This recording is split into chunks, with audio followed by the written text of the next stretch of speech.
Chaque jour, c'est le conseil santé de Mathilde Elin.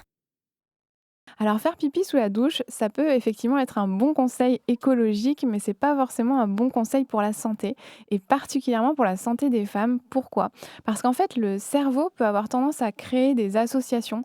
Et par exemple, à chaque fois qu'on va sous la douche, si on fait pipi, le cerveau va créer cette association avec l'eau qui coule, par exemple le bruit de l'eau qui coule ou la sensation de l'eau qui coule sur le corps.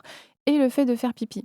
Et en fait, au fur et à mesure, au fur et à mesure des années qui passent, eh bien, on peut créer cette association et à force, se dire à chaque fois qu'on va sous la douche, on fait pipi et en plus, on fait pipi debout, donc c'est pas très, très bon, pour le périnée parce que normalement quand on fait pipi, il faut vraiment avoir le périnée, totalement relâché, et du coup, c'est dès que vous allez entendre de l'eau couler, vous risquez d'avoir envie de faire pipi. Ça peut créer des envies pressantes et au fur et à mesure, ça peut même créer des fuites urinaires.